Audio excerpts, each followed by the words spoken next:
and when players might get back on the field. Our David Sampson said he's thinking sometime in May for an opening day. And this is Reds pitcher Amir Garrett saying, let's stay at the table. Let's figure this out. They were not able to figure it out today.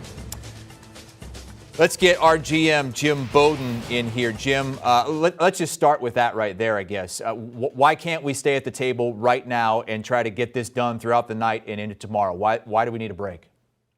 Well, I think we have a huge difference of opinion of what the CBT tax threshold should be and what the pool should be for the non-arbitration eligible players. That is where there's such a huge differential. The clubs are stuck at $220 million with, when you look at the revenues, that really does act like a hard salary cap, even though it's a soft cap. It appears to be a cap that would stop probably 7 or 8 teams from spending like they normally would. And that is a real problem for the union. And the owners back their decision of their last offer based on how much the tax threshold has increased in the previous CBAs, but it doesn't really parallel the revenues the industry has had. And that's a real problem for the union and, quite frankly, a deal buster. On the other issue, in terms of the separation for the pool for the non-arbitration players, the clubs have gone to $30 million. Now, this is a pool that's never existed before, but the union's at $115 million. So there's just a huge difference financially in those two offers in those two positions. Now, the interesting part is early in the morning at 2:30 or 3 a.m., the clubs really believed that they were on the way to a deal, and they really thought today it was going to get done. They thought there would be more movement from the players on these two issues, and there just wasn't. Now, the good news is when they do resume talks, whenever that is, there is an agreement on a lot of issues. 12 teams postseason. Both sides have agreed to that. The universal DH, service time manipulation, the lottery. Some say there's an agreement there. Others say there's not, but they're close enough to get an agreement. But it's the big two financial situations that, quite frankly, there has to be more give and take really from both sides for us to get a deal. And until that happens, we're going to be sitting, unfortunately, watching basketball. Well, a lot of baseball fans disappointed today. It certainly appears as though we are going to have to cancel some games, whether that's a week, a month. We don't know at this point. Where would you put if we had let's just say a hypothetical panic meter out there, Jim? Where would you put that panic meter? 1 being calm down, everything's going to be okay. 5 being, oh my God, we might not have a season.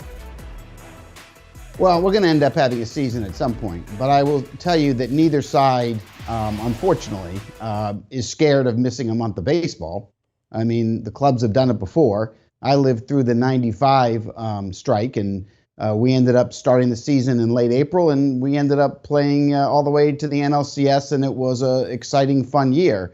Clubs don't make a lot of money in the month of April. There's not a sense of urgency to play in the month of April financially, quite frankly, because of the weather and the lack of attendance. On the other side, for the players, they're fighting for what they think is more economic fairness based on the revenues in the industry. And there's a lot of veteran players that are going to walk away in the month of April, if we don't play in April, of millions of dollars, really to try to help the next generation of players, because this really has more to do with the young players in the game than it does the veteran players. That being said, the damage to the game is what's irreparable. And that's why I am hoping after everybody goes home and sees all these spring training camps that are empty, I'm hopeful that they'll get back to the table at some point, maybe by the weekend, and keep working on this. But believe it or not, there's been a lot of progress. They were really close to a deal in a lot of areas, but they've got to resolve these last couple. And when cooler heads prevail, I have confidence that they'll put their egos aside and we'll get back to finding a way to get a deal done, because that's what the industry needs. The players need it and the clubs need it. Jim, you mentioned the 94 and 95 strike that you were a part of and impacted by in the front office. How does this one differ? Because, I mean, we all know that one did so much damage to the game, and then, the home run chase in 98 kind of brought everybody back together, and then baseball was booming again. How does this one specifically differ from what happened in 1994? Well, we live in a much different culture, right? I mean, back then we didn't have social media. We didn't have this kind of communication. We didn't have this many options in terms of how to entertain ourselves. And quite frankly, this generation, they're not going to wait for baseball. That's not how it's going to work. Now, the hardcore fans will come back. They always do come back. But you start missing games in April, it's going to do 10 times the damage it did back in the mid-90s. 10 times. So, again, hopefully cooler heads will prevail. There is enough money in this industry to satisfy everybody. There is a way to do a deal here. And quite frankly, at 3 o'clock in the morning, I was completely convinced that by 5 o'clock today it would get done. However, at the same time, I was a little surprised there wasn't more movement on the club side on a couple of those big issues that we just talked about. So it was more, in your mind, what the clubs were unwilling to do as opposed to the players? Look, the clubs gave in a lot of areas, but the CBT threshold is not consistent with how the game has grown, nor is it consistent with projected future revenues. So it really, even though they brought down the penalties on the CBT back to basically where it was in the previous one, the amount of a threshold of 220 is not consistent with the revenues. So it acts as a cap, and it absolutely stops the Mets, the Yankees, the Phillies, the Dodgers from running away from everyone from a payroll perspective. But it also affects some of those high middle market teams as well, and it'll prevent them from spending money. So that level's just too low. They're never going to do a deal. The players aren't at 220 million. That number's got to get up to 230 to even consider having a deal. And the union really believes there's enough money in the central funds to support a $100 million pool for the 0 to 3 stars that are not arbitration eligible. Now, the clubs come back and say, well, look at Corbin Burns. Under our plan, instead of making $600,000, he would make $2.6 million. And the clubs came and they wanted to have the pool for 30 players. They ended up agreeing what the players wanted, taking care of 150 players.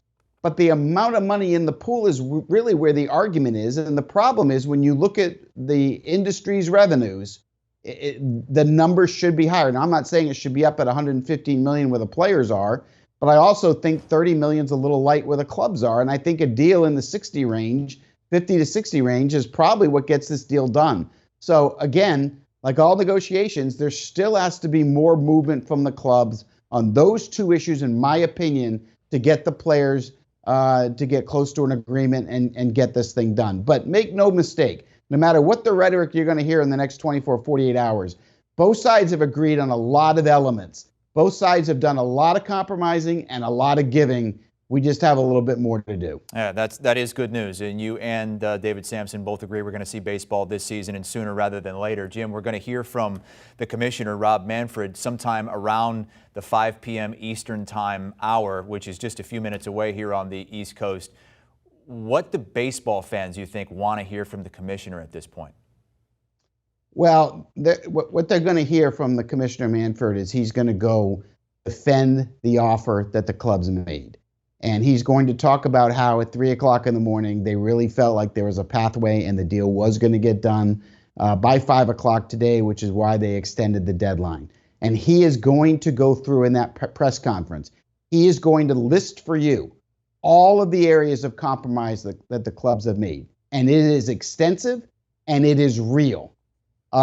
He is going to defend the two issues that I just talked about, which is really why we don't have a deal. He's going to defend those numbers.